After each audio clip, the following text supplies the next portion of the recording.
मेरे प्रिय भाई और बहनों, करीब 1 साल पहले एक युवक मेरे पास आया, विश्वासी परिवार का है। उसका रूप देखकर मैं घबरा गया।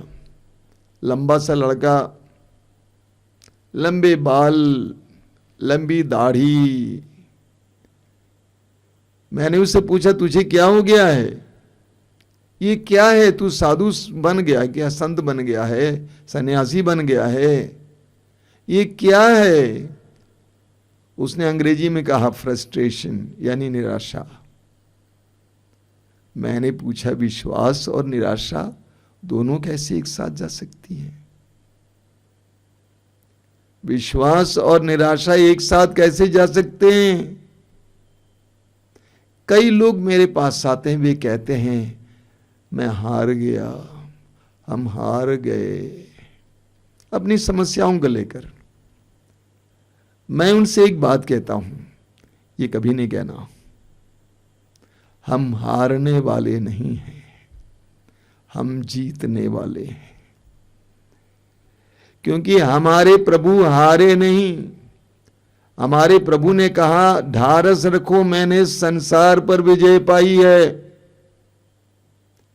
हमारे प्रभु विजयी हैं, मृत्यु को हराने वाले, पाप को हराने वाले, शैतान को हराने वाले। तो आप कैसे हार मान सकते हैं? हमें प्रकाशना ग्रंथ के अध्याय 2 और 3 में बार बार एक शब्द सुनने को मिलता है, विजयी विजयी विजयी। हम पढ़ेंगे प्रकाशना ग्रंथ के अध्याय 2 उसके वाक्य 7 में लिखा हुआ है, जिसके कान हो वो सुन ले कि आत्मा कलीसियाओं से क्या कहता है। मैं विजयी को उस जीवन वृक्ष का फल खिलाऊंगा जो ईश्वर की स्वर्ग वाटिका के बीच है। आत्मा कहता है, मैं विजयी को उस जीवन वृक्ष का फल खिलाऊंगा जो ईश्वर की स्वर्ग वाटिका के बीच है।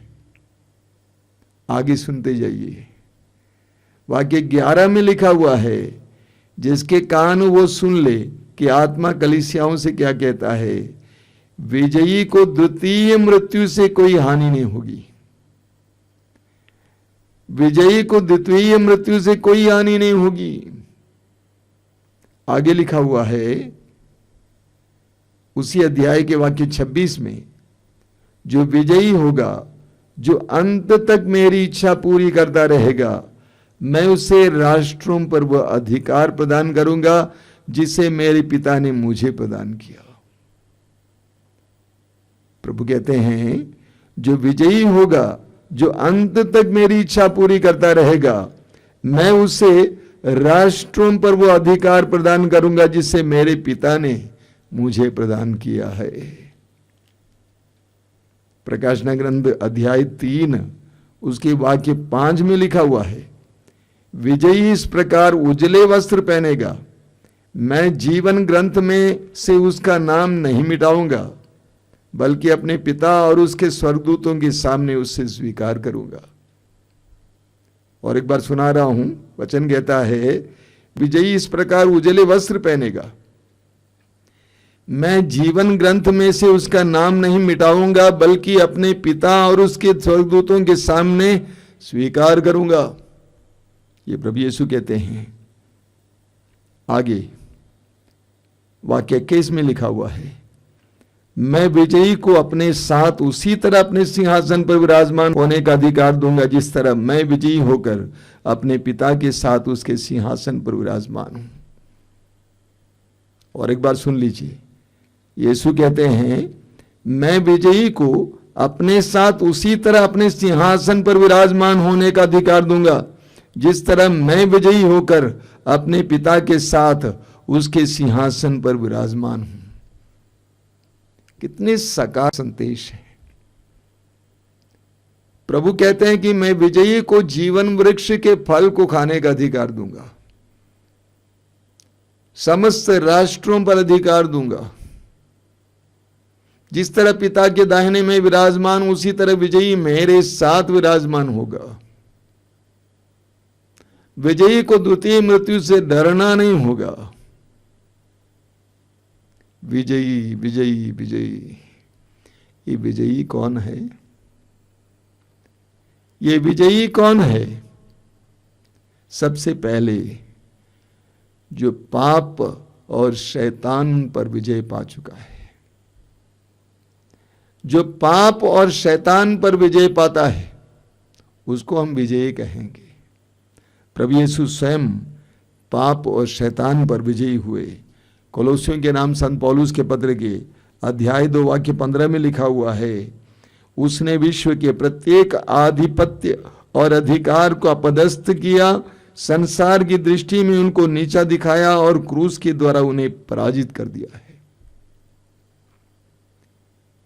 यीशु वो विजयी है जिसने विश्व के प्रत्येक आधिपत्य अधिकार को अपदस्थ किया, शैतान को अपदस्थ किया और संसार की दृष्टि में उनको नीचा दिखाया और क्रूस के द्वारा उन्हें पराजित कर दिया है। यीशु ने शैतान को हरा दिया। शैतान यीशु को हराना चाहता था। हम सुसमाचार में पढ़ते हैं कि शैतान यीशु को 40 दिन और 40 रात के उपवास और प्रार्थना के बाद यीशु के सामने प्रलोभन लाया। प्रलोभन के द्वारा यीशु को गिराना चाहा, लेकिन यीशु ने कहा, हट जाओ शैतान। यीशु ने अपने जीवन में शैतान को स्थान नहीं दिया, काम करने नहीं दिया, शैतान पर अधिकार पाया। जब यीशु क्रूस पर टंगे हुए थे उस समय भी शैतान लोगों के जरिए बोल रहा था, यदि तू ईश्वर का पुत्र है, मनुष्य ईश्वर का पुत्र है, मुक्तिदाता है, तो क्रूस पर से नीचे उतर आओ। लेकिन यीशु शैतान के वश में नहीं आया। यीशु मरने से इनकार नहीं किया, लेकिन यीशु मरे लेकिन शैतान से इनकार किया। यीशु ने शैतान को हरा दिया। यूहन्ना का सुसमाचार अध्याय 16 वाक्य 33, प्रभु यीशु कहते हैं, ढारस रखो, मैंने संसार पर विजय पाई है। ढारस रखो, मैंने संसार पर विजय पाई है। यीशु ने संसार पर विजय पाया। मत्ती के सुसमाचार के अध्याय 28 वाक्य 18 में प्रभु कहते हैं, स्वर्ग में और पृथ्वी पर पूरा अधिकार मुझे मिला है। स्वर्ग में और पृथ्वी पर पूरा अधिकार मुझे मिला है। यीशु को सब कुछ पर अधिकार मिला है। शैतान की शक्तियों पर, संसार पर अधिकार मिला है। पहला यूहन्ना अध्याय 3 वाक्य 8, यूहन्ना कहते हैं, ईश्वर का पुत्र इसलिए प्रकट हुआ कि शैतान के कार्य समाप्त कर दे। यीशु इस संसार में इसलिए आए कि शैतान के कार्य समाप्त कर दें। और यीशु ने अपने शिष्यों को भी अधिकार दिया। लूकास के सुसमाचार के अध्याय 10 वाक्य 19 में प्रभु कहते हैं, मैंने तुम्हें सांपों, बिच्छुओं और बैरी की सारी शक्तियों को कुचलने का सामर्थ्य दिया है। मैंने तुम्हें सांपों, बिच्छुओं और बैरी की सारी शक्तियों को कुचलने का सामर्थ्य दिया है। मत्ती के सुसमाचार के अध्याय 16 वाक्य 18 में प्रभु यीशु ने पेतरुस से कहा, अधोलोक के फाटक इसके सामने टिक नहीं पाएंगे। यानी दुष्ट आत्माएं, शैतान, पेतरुस तुम्हारे सामने टिक नहीं पाएगा। पेतरुस, शैतान तुम्हारे सामने टिक नहीं पाएगा। प्रभु यीशु ने अपने शिष्यों को भी अधिकार दिया। लूकास के सुसमाचार के अध्याय 10 वाक्य 17 में पढ़ते हैं, यीशु ने शिष्यों से कहा, जाओ, रोगियों को चंगा करो, मुर्दों को जिलाओ, अबदूतों को निकालो, कोढ़ियों को शुद्ध करो। वे चारों ओर घूमने के बाद वापस आए, प्रभु का काम करने के बाद वापस आए, सुसमाचार सुनाने के बाद वापस आए। उन्होंने बड़े आनंद से कहा कि प्रभु, आपके नाम के कारण अबदूत भी हमारे अधीन होते हैं। आपके नाम के कारण अबदूत भी हमारे अधीन होते हैं। तो विजयी वो है जिसने पाप और शैतान को हराया है। यीशु ने पाप और शैतान को हराया है। यीशु ने अपने शिष्यों को भी पाप और शैतान को हराने का सामर्थ्य दिया है। वो विजयी है। आप और मैं विजयी बनने के लिए बुलाए गए। हम हारने वाले नहीं हैं। We are not victims. हम विक्टिम नहीं हैं, हम हराने वाले हैं। विजयी कौन है? दूसरी बात, जो संसार पर विजय पाया है। जिसने संसार पर विजय प्राप्त की है। संसार बहुत मोहक है, बहुत आकर्षक है। यहां के चक्का चौंध में यहां तक कि बुद्धिमान लोग भी फंस जाते हैं। संसार के चंगुल में सबको ही फंस जाते हैं। धन आकर्षक है, पद आकर्षक है, अधिकार आकर्षक है, कुर्सी आकर्षक है, सेक्स आकर्षक है। इस चक्का चौंध में कौन बचा सकता है अपने आप को? वह विजयी है जो सांसारिक मोह माया से अपने आप को बचाया है। वो विजयी है जो संसार के मोह माया से अपने आप को बचाया है। स्तोत्रकार कहता है स्तोत्र 24 में, स्तोत्र 24 उसके वाक्य 3 और 4 में स्तोत्रकार कहता है, प्रभु के पर्वत पर कौन चढ़ेगा? प्रभु के पर्वत पर कौन चढ़ेगा? उसके मंदिर में कौन रह पाएगा? वही जिसके हाथ निर्दोष और हृदय निर्मल हैं, जिसका मन असार संसार में नहीं रमता। प्रभु के मंदिर में वही जा पाएगा जो जिसका मन असार संसार में नहीं रमता। ये संसार असार है, ये संसार क्षणिक है, इस संसार का कोई ठिकाना नहीं है। संसार का धन, संसार का पद, अधिकार, कौन याद करता है सिकंदर महान को? हाँ, इतिहास का हिस्सा बनकर रह गया है। लेकिन सिकंदर महान भी मरने से पहले अपने सैनिकों से कहा था, मेरे दोनों हाथों को मेरे कफन के बाहर रखना, ताकि सारी दुनिया जाने, सारा संसार जान ले सिकंदर महान खाली हाथ अपना घर वापस गया है। संसार मोहक है, लेकिन जो इस संसार में नहीं रमता, हम लोग संसार में रम जाते हैं, चक्का चौंध में रम जाते हैं। विजयी वो है जिसने संसार पर विजय पाई है। यूहन्ना का पहला पत्र अध्याय 2 वाक्य 15 और 16, यूहन्ना कहते हैं, तुम ना तो संसार से प्यार करोगे ना तो संसार की चीजों से। तुम ना तो संसार से प्यार करोगे ना तो संसार की चीजों से। जो संसार से प्यार करता है उसमें पिता का प्यार नहीं है, पिता का प्रेम नहीं है। यूहन्ना कहते हैं, तुम ना तो संसार से प्यार करोगे न संसार की चीजों से। जो संसार से प्यार करता है उसमें पिता का प्रेम नहीं है। यूहन्ना का पहला पत्र अध्याय 4 वाक्य 4 में यूहन्ना कहते हैं, बच्चों तुम ईश्वर के हो और तुमने उन लोगों पर विजय पाई है, क्योंकि जो तुम में है वो उससे महान है जो संसार में है। यूहन्ना याद दिलाते हैं, बच्चों तुम ईश्वर के हो, तुमने उन लोगों पर विजय पाई है, क्योंकि जो तुम में है वो कौन है? ईश्वर का आत्मा, वो उससे महान है जो संसार में है। सर्वशक्तिमान का आत्मा तुम में है, वो उससे भी महान है जो संसार में है। संसार क्षणिक है, तो विजयी वो है जिसने अपने आप को संसार से अलग रखा है।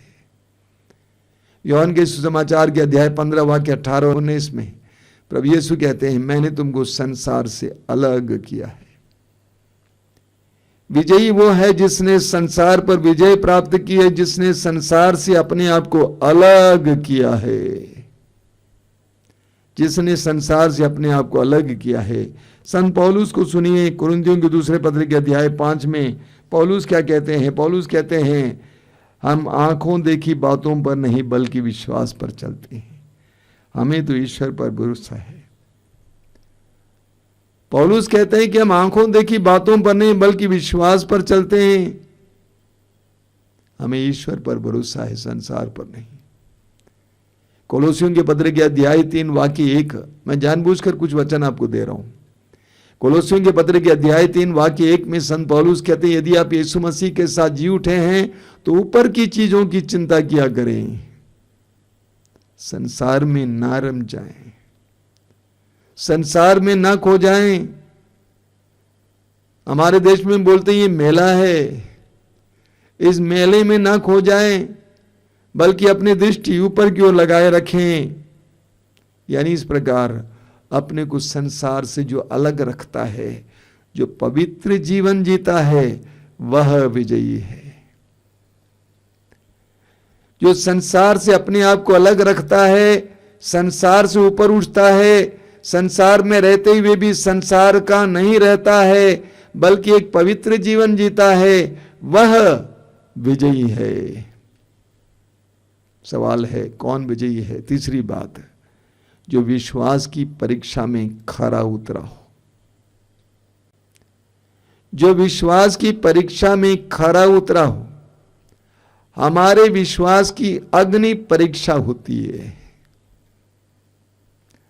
हमारे विश्वास की अग्नि परीक्षा होती है, लोगों के द्वारा, परिस्थितियों के द्वारा, दुखों के द्वारा हमारे विश्वास की परीक्षा होती है। ये सच्चाई है, हम सबको इसका अनुभव करना पड़ता है। अपने विश्वास में हमें कितनी पीड़ाएं झेलनी पड़ती हैं, लेकिन उन सारी बातों के बावजूद जो अपने विश्वास में खरा उतरता है वह विजयी है। पेतरुस कहते हैं, पहला पेतरुस अध्याय 1 उसके वाक्य 6 और 7 में, ये आप लोगों के लिए बड़े आनंद का विषय है। हालांकि अभी थोड़े समय के लिए आपको अनेक प्रकार के कष्ट सहने पड़ रहे हैं।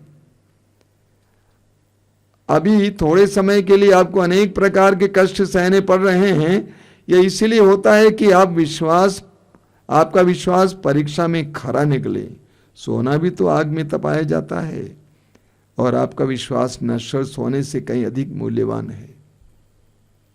पेतरुस कहते हैं कि आपके विश्वास की परीक्षा होगी, अग्नि परीक्षा होगी, पीड़ाएं झेलने पड़ेंगे। याकूब अपने पत्र में कहते हैं, याकूब का पत्र अध्याय 1 वाक्य 2 से 4 तक बहुत जबरदस्त वचन है। याकूब कहते हैं, भाइयों, जब आप लोगों को अनेक प्रकार की विपत्तियों का सामना करना पड़े तो अपने को धन्य समझिए। आप जानते हैं कि आपके विश्वास का इस प्रकार का परीक्षण धैर्य उत्पन्न करता है। आपके विश्वास का इस प्रकार का परीक्षण धैर्य उत्पन्न करता है। धैर्य को पूर्णता तक पहुंचने दीजिए, जिससे आप लोग स्वयं पूर्ण तथा अनिंद्य बन जाएं और आप में किसी बात की कमी नहीं रहे। याकूब कहते हैं कि आपके विश्वास की परीक्षा दुखों के जरिए होगी, इसे घबराना नहीं है। अपने को धन्य समझना, अपने विश्वास में मजबूत रहना, अड़िग बने रहना, अपने धैर्य को बनाए रखना। बाइबल में एक सुंदर उदाहरण हमें इब्राहिम में मिलता है। ईश्वर ने इब्राहिम को 100 साल की उम्र में एक संतान दी। उत्पत्ति ग्रंथ के अध्याय 22 में आप पढ़ेंगे, ईश्वर ने इब्राहिम को आदेश दिया। क्या आदेश दिया? कि अपने एकमात्र पुत्र इसहाक, जिसको वो बहुत प्यार करते थे, उसको मोरिया ले जाकर उस पहाड़ी पर उसकी बलि चढ़ाएं, जिसको ईश्वर दिखाएगा। ईश्वर ने इब्राहिम के विश्वास की परीक्षा लेना चाहा और इब्राहिम ने अपने विश्वास का प्रमाण दिया। हम जो सभी जानते हैं, अपने बेटे को बलि चढ़ाने के लिए इब्राहिम ले गया। बलि चाहा नहीं, लेकिन ईश्वर ने उसको रोका और इसलिए ईश्वर ने कहा कि मैं तुम पर आशीष बरसाता रहूंगा। हम सबके विश्वास की परीक्षा होगी, दुख के द्वारा, पीड़ाओं के द्वारा और ईश्वर के अलग अलग प्रकार के आदेशों के द्वारा। जो इस विश्वास की परीक्षा में खरा उतरता है वह विजयी है। जो विश्वास की परीक्षा में खरा उतरता है वो विजयी है। सवाल खड़ा है फिर, विजयी कौन है? जो दुख संकट और अत्याचार पर विजयी हुआ है। विजयी वो है जो दुख संकट और अत्याचार पर विजयी हुआ है। प्रारंभिक कलीसिया में पढ़ते हैं, प्रभु यीशु की मृत्यु के बाद प्रेरितों पर और उनके शिष्यों पर और आदिम कलीसिया पर बहुत भयंकर अत्याचार हुआ था। हजारों की संख्या में यीशु भक्तों को, क्रिस्त भक्तों को, ईसाइयों को मार डाला जाता था और वे बड़े आनंद के साथ मृत्यु को स्वीकार करते थे। सन लॉरेंस के बारे में आपने सुना होगा। उनको लोहे के प्लेट पर लिटाकर, जलते हुए लोहे के प्लेट पर लिटाकर भूना गया था। जब एक तरफ पक गया, उन्होंने कहा कि पलट दो। इतने आनंद के साथ वे मरने को तैयार हुए, घोर अत्याचार को सहने को तैयार हुए, दुखों को स्वीकार करने को तैयार हुए। देखिए प्रभु यीशु क्या कहते हैं मत्ती के सुसमाचार की अध्याय 5 उसके वाक्य 11 में और 12 में। प्रभु कहते हैं, धन्य हो तुम जब लोग मेरे कारण तुम्हारा अपमान करते हैं। धन्य हो तुम जब लोग मेरे कारण तुम्हारा अपमान करते हैं, तुम पर अत्याचार करते और तरह तरह के झूठे दोष लगाते हैं। खुश हो और आनंद मनाओ, स्वर्ग में तुम्हें महान पुरस्कार प्राप्त होगा। ये विजयी है, दुख संकट और अत्याचार पर विजयी। जिसने दुख और संकट को स्वीकार किया है, प्रभु के नाम पर स्वीकार किया है और वो विजयी हुआ है। हम प्रकाशना ग्रंथ के अध्याय 12 में पढ़ते हैं, उसके वाक्य 11 और 12 में, वे मेमने के रक्त और अपने साक्ष्य के द्वारा उस पर विजयी हुए, क्योंकि उन्होंने अपने जीवन का मोह छोड़कर मृत्यु का स्वागत किया। ये उनके बारे में बताया गया है जिनको यूहन्ना ने स्वर्ग में देखा। क्या लिखा हुआ है? वे मेमने के रक्त और अपने साक्ष्य के द्वारा उस पर विजयी हुए। किस पर? शैतान पर विजयी हुए, क्योंकि उन्होंने अपने जीवन का मोह छोड़कर मृत्यु का स्वागत किया। इसलिए स्वर्ग और उसके निवासी आनंद मनाएं। कुछ इसी तरह का दृश्य हमें प्रकाशना ग्रंथ के अध्याय 7 में पढ़ने को मिलता है। उसके वाक्य 14 और 15 में हम पढ़ते हैं, 13 से लेकर। वयोवृद्धों में से एक ने मुझसे कहा, यूहन्ना कहता है, वयोवृद्धों में से एक ने मुझसे कहा, ये उजले वस्त्र पहने कौन हैं और कहां से आए हैं? मैंने उत्तर दिया, महोदय आप ही जानते हैं। और उसने मुझसे कहा, ये वे लोग हैं जो महा संकट से निकल कर आए हैं। ये वे लोग हैं जो महा संकट से निकल कर आए हैं। इन्होंने मेमने के रक्त में अपने वस्त्र धोकर उजले कर लिए हैं। इसलिए ये ईश्वर के सिंहासन के सामने खड़े रहते और दिन रात उसके मंदिर में उसकी सेवा करते हैं। उजले वस्त्र पहने हुए उन भक्तों के बारे में, उन संतों के बारे में वयोवृद्ध कहते हैं, ये वे लोग हैं जो महासंकट से निकल कर आए हैं। इन्होंने अपनी मेमने के रक्त में अपने वस्त्र धोकर उजले कर लिए हैं। इसलिए ये लोग ईश्वर के सिंहासन के सामने खड़े रहते और दिन रात उसके मंदिर में उसकी सेवा करते हैं। विजयी वो है जिसने दुख, विपत्ति, अत्याचार पर जीत पाई है। जो दुख, विपत्ति और अत्याचार के सामने टूटा नहीं है बल्कि विजय पाया है, अपने विश्वास को और ईमानदारी को दृढ़ बनाए रखा है, वह विजयी है। अंत में विजयी कौन है? विजयी वो है जो अंत तक ईमानदार बना रहा, जो अंत तक ईमानदार बना रहा है और जिसने ईश्वर की इच्छा पूरी की है। वो विजयी है जो अंत तक ईमानदार बना रहा और ईश्वर की इच्छा पूरी की है। एफेसियों के पत्र के अध्याय 5 उसके वाक्य 10 में पौलुस कहते हैं, आप इस बात का पता लगाते रहें कि ईश्वर को क्या प्रिय है। आप इस बात का पता लगाते रहें कि ईश्वर को क्या प्रिय है। एक विश्वासी को ईश्वर की इच्छा पूरी करने की आवश्यकता है। ईश्वर की इच्छा पूरी करना ही एक विश्वासी के जीवन की सफलता है। प्रभु यीशु ने स्वयं यूहन्ना के सुसमाचार के अध्याय 4 वाक्य 34 में कहा, जिसने मुझे भेजा है उसकी इच्छा पूरी करना ही मेरा भोजन है। प्रकाशना ग्रंथ के अध्याय 2 वाक्य 10 में प्रभु यीशु कहते हैं, तुम पर अत्याचार किया जाएगा, तुम बंदी गृह में डाल दिया जाएगा, लेकिन तुम अंत तक ईमानदार बने रहना। तुम अंत तक ईमानदार बने रहना और तुम्हें जीवन का मुकुट प्रदान किया जाएगा। तो विजयी वो है जो अंत तक ईमानदार बना रहा है, ईश्वर के प्रति अंत तक ईमानदार बना रहा है, वो विजयी है। प्रवक्ता ग्रंथ के अध्याय 2 में हम पढ़ते हैं, प्रवक्ता ग्रंथ अध्याय 2 उसके वाक्य 14 और 15 में वहां लिखा हुआ है, धिक्कार कायर हृदयों, निष्क्रिय हाथों और उस पापी को जो 2 मार्ग पर चलता है। वचन में लिखा हुआ है, धिक्कार कायर हृदयों, निष्क्रिय हाथों और उस पापी को जो 2 मार्ग पर चलते हैं। धिक्कार है जो कायर हृदय वाले हैं, जो डरपोक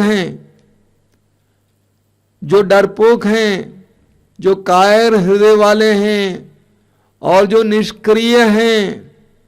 वचन कहता है धिक्कार। एक विजयी वो है जो अंत तक ईमानदार बना रहता है।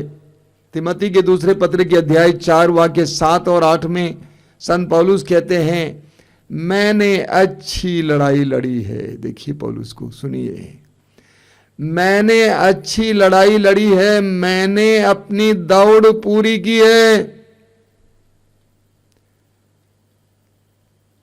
पौलुस बड़े मन विश्वास के साथ कहते हैं, मनोबल के साथ कहते हैं कि मैंने अपनी अच्छी लड़ाई लड़ी है और अपनी दौड़ पूरी की है। मैंने कोई कसर नहीं छोड़ी है, मैंने प्रयास किया है। पौलुस ये नहीं कहते कि मैं लड़ाई में जीत गया हूं, पौलुस कहते हैं कि मैंने अच्छी लड़ाई लड़ी है। मैं कई लोगों के समझाता हूं, देखिए इस जीवन में जीतना जरूरी नहीं है, बल्कि अपनी लड़ाई को बनाए रखना है। शैतान से लड़ाई, पाप से लड़ाई को बनाए रखना है। पौलुस कहते हैं मैंने अच्छी लड़ाई लड़ी है और अपनी दौड़ पूरी की है, अब मुझे उस मुकुट के इंतजार है। एक विश्वासी को अपने जीवन में विजयी बने रहने की आवश्यकता है।